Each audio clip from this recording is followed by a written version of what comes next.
अस्सलाम वालेकुम बच्चों, कैसे हैं आप सब। अपेक्षा करती हूँ कि सब सुरक्षित होंगे। मैं आपसे आज कुछ प्रश्न पूछूंगी, प्रश्नों के उत्तर दीजिए। परिवार का अर्थ क्या है? परिवार मीन्स व्हाट? परिवार का अर्थ क्या है बच्चों? फैमिली। फैमिली यानी परिवार भी कितने प्रकार के होते हैं? परिवार दो प्रकार के होते हैं। कितने प्रकार के होते हैं? दो प्रकार के। एक संयुक्त परिवार,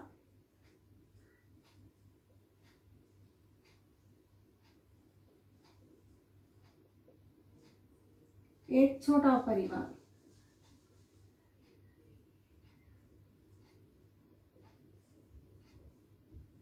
संयुक्त परिवार को क्या कहेंगे हम? Joint family. क्या कहेंगे? Joint family. ये न्यूक्लियर फैमिली, स्मॉल फैमिली क्या है?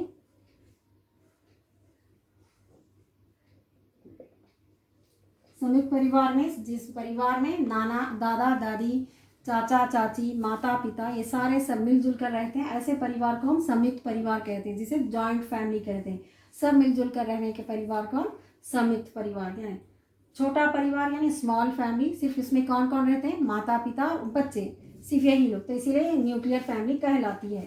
अब इन प्रश्नों से आपको क्या समझ में आया? इसका अर्थ क्या है? आज का हमारा शीर्षक क्या हो सकता है बच्चों? आज का हमारा शीर्षक पार्ट 2 बचपन। क्या है? पार्ट 2 बचपन। बचपन पाठ की लेखिका कौन है? बचपन पाठ की लेखिका कौन है यहाँ पर? कृष्णा सोबती।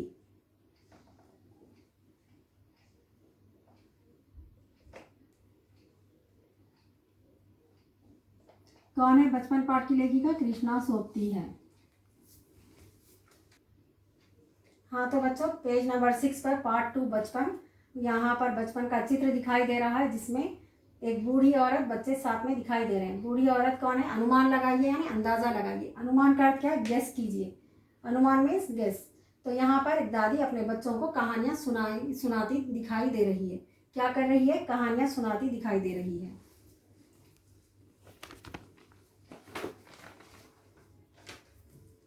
चित्र में दादी बच्चों को कहानियां सुनाती दिखाई दे रही है।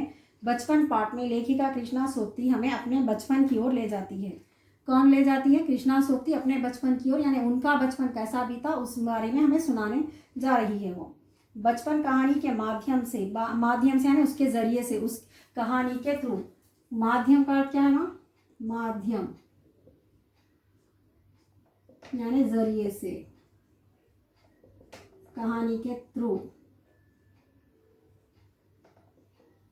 तो कहानियों के द्वारा, कहानी के जरिए हमें अपने बचपन के समय और वर्तमान समय के बीच आए अंतर को बता रही है। बचपन का समय और वर्तमान समय। वर्तमान समय का अर्थ क्या है यहाँ पर? वर्तमान मीन्स प्रेजेंट टेंस। क्या है? Present tense.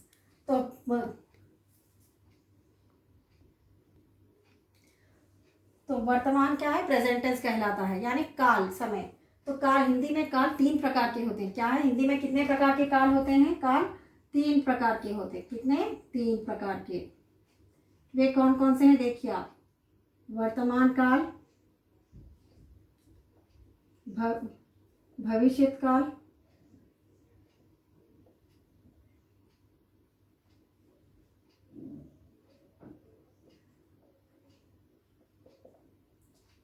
भूतकाल।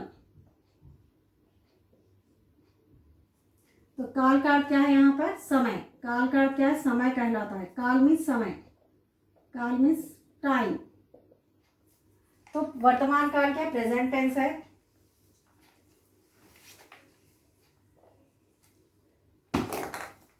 वर्तमान काल मीन्स प्रेजेंट टेंस। भविष्य काल मीन्स फ्यूचर टेंस। भूतकाल मीन्स फ्यूचर टेंस। भूतकाल मीन्स, तो वर्तमान काल, भविष्य काल, भूतकाल। हमारे काल, हिंदी के कितने काल हैं? 3 प्रकार के काल हैं। पास्ट टेंस यानी क्या? भूतकाल, भविष्य काल यानी फ्यूचर टेंस, वर्तमान काल यानी प्रेजेंट टेंस। तो दादी हमें अपना बीता हुआ कल बताते हुए हम आज के समय के अंतर, कितने अंतर आए हैं आज और कल के बीच में, हमारे कितना अंतर आया यानी कितना डिफरेंस आया है, वो बताना चाह रही है। बचपन के समय और वर्तमान के समय, दादी के बचपन का समय और आज का समय यानी वर्तमान समय में कितना डिफरेंस आया, कितना अंतर आया है, वो हमें बताना चाह रही है। तो क्या क्या अंतर है देखिए आप। वेशभूषा, खान पान, रहन सहन में आए परिवर्तन लेखिका बता रही है। वेशभूषा यानी हमारे ड्रेसिंग सेंस। क्या है वेशभूषा? वेशभूषा यानी हमारी ड्रेसिंग सेंस, हमारे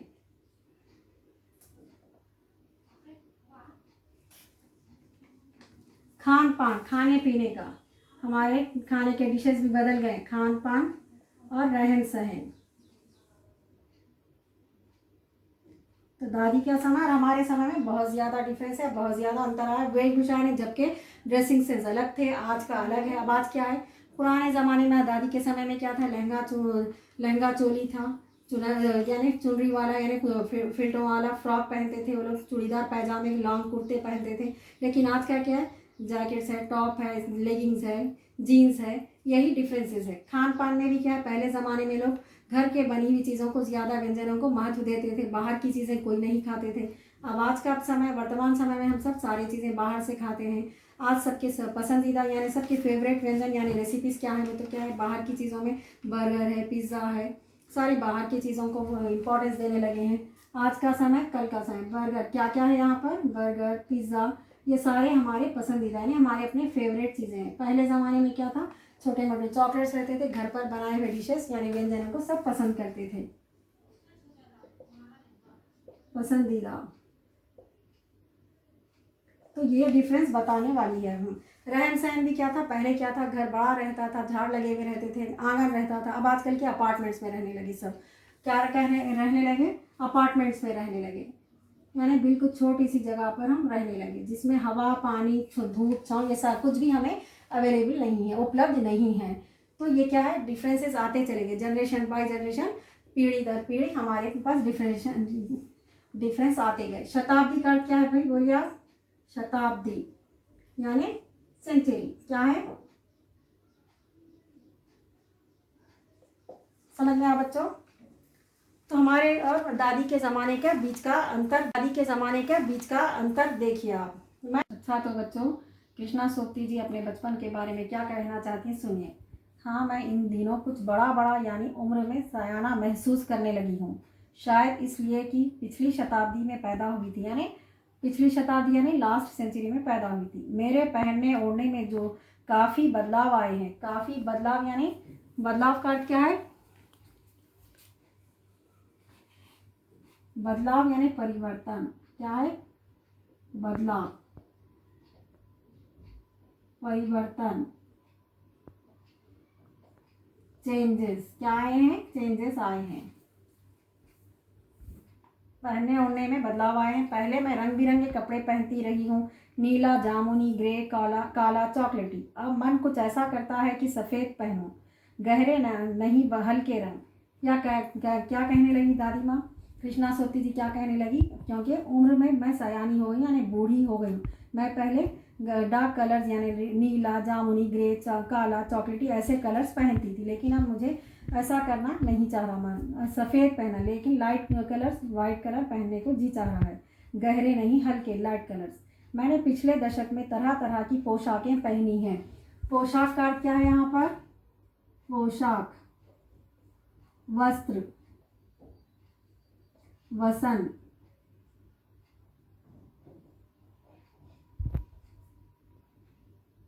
ये सब क्या है, ड्रेस, ड्रेस के वर्ड्स है, पर्यायवाची ड्रेस के, क्या है ये, ड्रेस के पर्यायवाची यानी सिमिलर मीनिंग कहलाते हैं। पोशाक, वस्त्र, वसन यानी ये सारे शब्द ड्रेस को कहते हैं। पोशाक पहनी है, पहले फ्रॉक, फिर निकर, वॉकर, स्कर्ट, लहंगे, घाघरे और चूड़ीदार और घेरेदार कुर्ते पहनती थी। वो कैसे पहनती थी, लॉन्ग फ्रॉक पहनती थी, शॉर्ट स्कर्ट पहनती थी, वॉकर, लहंगे, घाघरे, चूड़ीदार, ये सारी चीज़ें पहनती थी। बचपन के कुछ फ्रॉक तो मुझे अब तक याद है, हल्की नीली और पीली धारी वाला फ्रॉक, गोल कॉलर और बाजू पर भी गोल कफ, एक हल्के गुलाबी रंग का बारीक चुन्नटों वाला घेरेदार फ्रॉक, नीचे गुलाबी रंग की फ्रिल उन दिनों फ्रॉक के ऊपर की जेब में रुमाल और बालों में इतराते रंग बिरंगे रिबन का चलन था। फ्रॉक के साथ उस ज़माने में क्या था, बालों में रंग बिरंगे यानी कलरफुल, रंग बिरंगे का अर्थ क्या है यहाँ पर, कलरफुल, रंग बिरंगे।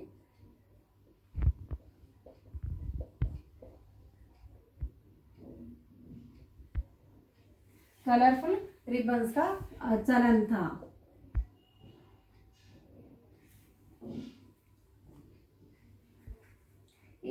एक हल्के गुलाबी रंग का बारीक चुन्नटों वाला घेरेदार फ्रॉक रिबन का चलन था, लेकिन कलर का बड़े प्लेटों वाला गर्म फ्रॉक जिसके नीचे पर टकी थी, यानी जो झालर कहते हैं उसे, वो टकी हुई थी।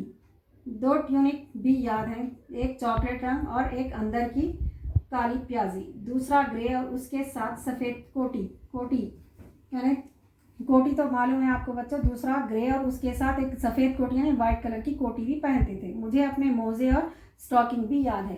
मोजे किसे कहते हैं बच्चों, मोजे मीन्स सॉक्स। मुझे अपने मोजे और स्टॉकिंग भी याद है। बचपन में हमें अपने मोजे खुद धोने पड़ते थे, वह नौकर या नौकरानी को नहीं दिए जा सकते थे, इसकी मनाही थी। क्यों मनाही थी, मोजे अपने आप खुद ही धोना था, यानी सॉक्स को अपने आप ही धोना था, कोई काम वाली या नौकर को हम नहीं देते थे, मेड या सर्वेंट के हाथ से हम नहीं धुलाते थे। हम क्या है, क्यों नहीं करना चाहिए, इसका क्या है अर्थ बोलिए आप, क्योंकि काम वाली है तो इसका ये मतलब नहीं कि हम कोई भी काम उससे काम लें। तो अपनी चीज़ जो भी है, अपने अंडरगारमेंट जो है, मोजे हैं, जो भी ऐसी चीज़ें हैं, हम अपने हाथ से अपन खुद ही धोना चाहिए, किसी को हाथ लगाने नहीं देना चाहिए। इस तरह से पहले के लोगों में क्या था, इसके लिए सख्त मनाही थी। अब आजकल के बच्चों में क्या डिफरेंस है, काम वाली हो तो सिर्फ हम पैसा दे रहे हैं, काम करा रहे हैं, जो बोले उसके साथ काम लेते हैं। तो ये क्या बहुत बुरी बात है। ऐसा करने से काम वालों का भी क्या है, दिल होता है, उनको भी हर्ट करने की हमारी कोई ज़रूरत नहीं है। काम जिस तरह से लेना चाहिए उतना ही लेना चाहिए। काम वालों को हम अपने बराबर बिठाकर काम, खाना पिलाना, उनकी भी इज्जत, उनका भी रिस्पेक्ट है। जैसे कि हम स्कूल में आया है हमारे, तो आप लोग स्टूडेंट्स हैं, आया को आया बोल के आप डरा के काम करो, ये लाओ ला, ऐसा करने से क्या होता है, किसी का निरादर करना, किसी का दिल दुखाना अच्छी बात नहीं है। हर एक के अपना स्वाभिमान है, अपना आदर है, हर कोई अपने स्वाभिमान को ये करता है। तो किसी के स्वाभिमान को ठेस नहीं पहुंचाना चाहिए, किसी की इज्जत को नहीं तकलीफ पहुंचानी चाहिए। तो इसीलिए काम वालों से मोजे, ऐसे चीज़ें, ऐसे गलत काम हम नहीं लेना चाहिए हमें। ये सब सारे काम हम अपने माता पिता से, यानी मम्मी से भी नहीं ले सकते हम। तो ये काम हम अपने हाथ से ही करने चाहिए। जब हम बड़े हो गए, यानी 7-8 ईयर्स के हो गए, तो ये सारे अपने काम सिर्फ खुद ही करने के चाहिए। इस पर हम बच्चे इतवार की सुबह इसी में लगाते। बचपन में हमें अपने मोजे खुद धोने पड़ते, व नौकर या नौकरानी से नहीं धो सकते थे, इसकी सख्त मनाही थी। इतवार के दिन यानी संडे मॉर्निंग ये काम अपने आप ये लोग ही करते थे। धो लेने के बाद अपने अपने जूते पॉलिश करके चमकाते। जब जूते कपड़े या ब्रश से रगड़ते तो पॉलिश की चमक उभरने लगती। पॉलिश भी करते तो ब्रश करते तो पॉलिश चमकने लगती। सर्वर मुझे आज भी बूट पॉलिश करना अच्छा लगता है। हालांकि अब नई नई किस्म के शू आ चुके हैं, यानी वेराइटीज़ आ गए हैं, शूज़ में भी नए नए वेराइटीज़ आ गए हैं। कहना होगा कि ये पहले से कहीं ज़्यादा आरामदेह हैं, पहले से कहीं ज़्यादा आरामदेह यानी कंफर्टेबल है। आरामदेह का अर्थ क्या है यहाँ पे, कंफर्टेबल है।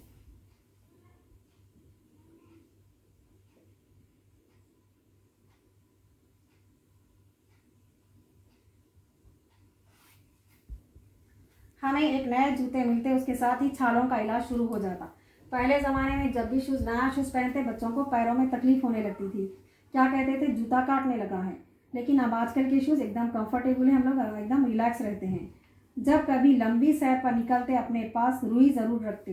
लंबी सैर पर यानी लॉन्ग कभी भी जाते हैं, कभी घूमने पिकनिक पर, तो उसमें रुई यानी कॉटन रखते थे। उसमें कहाँ पर, रुई का क्या है, कॉटन। तो शूज़ में पीछे बैक साइड कॉटन लगाकर चलते थे लोग। तो हमारे जनरेशन में, दादी के जनरेशन में कितना डिफरेंस है, इतना देखिए आप। जब कभी लंबी, तुम्हारे बचपन में तो बहुत फ़र्क हो चुका है। हर शनिचर को हमें ऑलिव ऑयल या कैस्टर ऑयल पीना पड़ता। यह एक मुश्किल काम था। ऑलिव ऑयल या कैस्टर ऑयल तो आपको मालूम है ना,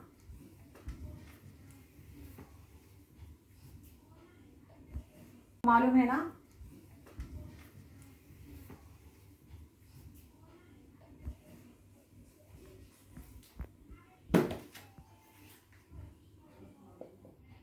ऑलिव ऑयल या कैस्टर ऑयल भी कहते हैं उसको, ये पीते थे। ये क्यों पीते थे? क्योंकि डाइजेशन सही रहना, इसके लिए पहले के लोग ये पिलाते थे। शनिचर को सुबह से ही नाक में इसकी गंध आने लगती थी। बच्चों को क्या था, सुबह सुबह मॉर्निंग, संडे मॉर्निंग ये पीना रहता था, तो बच्चे इससे परेशान रहते थे। छोटे शीशे के गिलास जिन पर ठीक खुराक के लिए एक निशान पड़े रहते। छोटी सी कांच की बॉटल थी, उसके ऊपर एक निशान यानी मार्क किया हुआ रहता था, कितना मिलीलीटर पीना है, कितना स्पून लेना है आपको, उस पर देखते ही उन्हें मतली भी होती थी, यानी वॉमिटिंग सेंसेशन भी आ जाता था। मुझे आज भी लगता है कि अगर हम ना भी पीते तो वह शनिवारी दवा तो कुछ ज़्यादा बिगड़ने वाला नहीं था। अगर वो दवा कैस्टर ऑयल नहीं पीते तो कुछ ज़्यादा बिगड़ने वाला भी नहीं था, लेकिन बड़े लोग ज़बरदस्ती करके इन्हें पिलाते थे क्योंकि इससे सेहत ठीक रहती, कहते थे लोग। हकीकत में क्या एक्चुअल देखा गया तो सच में वो पेट का जो है डाइजेशन जो है वो सही हो जाता है।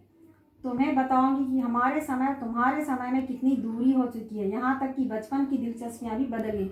जो हमारे हॉबीज़ हैं, हमारे फेवरेट चीज़ें हैं, हमारी जो भी चीज़ें हैं, और हमारे दादी के सब चीज़ों में डिफरेंस आ गया। वो लोगों की दिलचस्पियाँ क्या थी, याद रहे उन दिनों कुछ घरों में ग्रामाफोन थे, रेडियो टेलीविज़न नहीं थे। ग्रामाफोन यानी सबसे पुराना आइटम जो आप लोग सब कभी कभार ब्लैक एंड वाइट कभी फिल्मों में देखे होंगे, किसी को पक्का पता भी नहीं है वो। और रेडियो टेलीविज़न भी नहीं थे। हमारे बचपन की कुल्फ़ी आइसक्रीम हो गई है कचौड़ी समोसा पैटीज़ में बदल गया है। वो ज़माने में, दादी के ज़माने में कुल्फ़ी आइसक्रीम थी, अब हमारे पास क्या, पैटीज़ समोसा कचौड़ी बर्गर, ये सारी चीज़ें हो गए। शहतूत और फालसे और खसखस के शरबत, कोक पेप्सी में, कोक है, पेप्सी है, मिरिंडा है, सारे आज के हमारे जनरेशन के लिए बहुत ही फेवरेट चीज़ें हैं। दादी के ज़माने में शहतूत और फालसे का शरबत बहुत पसंद करते थे ये लोग। उन दिनों कोक नहीं, लेमनेड विमटो मिलती थी। कोक नहीं मिलता था, क्या मिलती थी, लेमनेड विमटो मिलती थी। शिमला और नई दिल्ली में बड़े हुए बच्चों को वेंगर्स और डेविको रेस्टोरेंट की चॉकलेट और पेस्ट्री मज़ा देने वाली होती। तो बचपन में दादी का बचपन हमारा बचपन, दादी के ड्रेसिंग सेंस हमारे ड्रेसिंग, जब उन लोगों का रहन सहन, उनकी वेशभूषा हमारी वेशभूषा, उनके हॉबीज़ हमारे हॉबीज़, कितना डिफरेंसेस है बच्चों, हमारे कितना अंतर है, बहुत ज़मीन और आसमान का अंतर है। तो अभी बच्चों ये समझ में आएगा, दादी हम अपने बचपन की ओर ले जाकर क्या बताना चाह रही है, उनका बचपन याद दिला रही है। तो अब हमें ये बचपन कहानी से हमें क्या सीख मिलती है, देखिए अब आगे। आज की कक्षा के लिए यहीं तक है। अभी आज का जो पाठ का विवरण है आज मैं यहीं पर समाप्त करती हूँ। अगली कक्षा में इसका आगे कंटिन्यू करेंगे, लेकिन आज का गृह कार्य मैं आपको देती हूँ।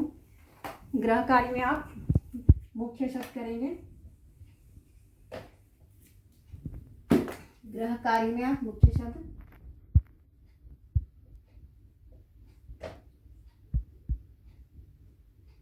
फर्स्ट बिट मुख्य शब्द है, क्या है ये, मुख्य शब्द को आप हिंदी में कठिन शब्द भी कहते हैं, हार्ड वर्ड्स भी कहते हैं आप। इसको 5 आइटम्स अपनी पुस्तिका में लिखिए, पाठ्य पुस्तिका में। नीट हैंडराइटिंग में यानी सुलेख लेखन कहते हैं, यानी नीट हैंडराइटिंग को सुलेख लेखन कहते हैं। सुंदर अक्षरों में लिखिए, अच्छे से लिखिए, हैंडराइटिंग को इम्प्रूव कीजिए आप लोग। होमवर्क में 5 items, each word write 5 times. First one सयाना, क्या है ये, सयाना। सेकेंड वन महसूस होना, यानी आभास होना, महसूस होना, फील करना, आभास होना, क्या है, आश्वासन देना, आश्वासन यानी तसल्ली देना, दिलासा देना कोई भी बात पे। जैसे आप एग्जाम में मार्क्स कम लाए तो आपको क्या देते हैं आश्वासन पेरेंट्स, आश्वासन में तसल्ली देना। कभी आपको मार्क्स कम आ गए तो आपके पेरेंट्स क्या करते हैं, नहीं नहीं बेटे अभी अब की बार कम है तो क्या नेक्स्ट टाइम आप थोड़ा कोशिश कीजिए। तो इस तरह का आश्वासन देने को तसल्ली देना, तो आश्वासन देना कहते हैं। नेक्स्ट दोहराना, रिपीट करना।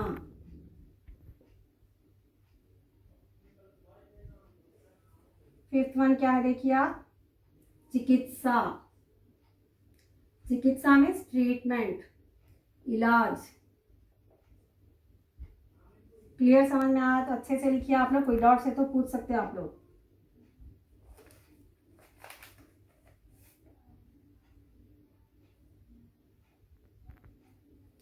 जिम्मेदार, रेस्पॉन्सिबल, क्या है, जिम्मेदार।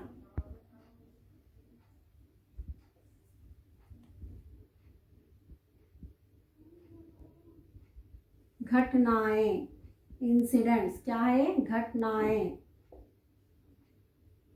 8th वन तिरछी यानी स्लैंटली। 9th वन महसूस करना, आभास, आभास। 10th वन शताब्दी, शताब्दी यानी सेंचुरी।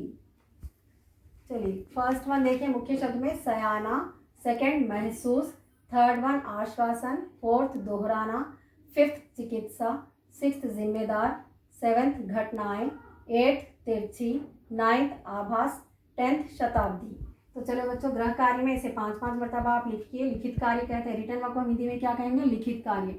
अच्छे से सुलेख में लिखिए, सुलेख सुंदर अक्षरों में लिखिए। और आज की कक्षा यहीं समाप्त होती है। कल तक के लिए धन्यवाद।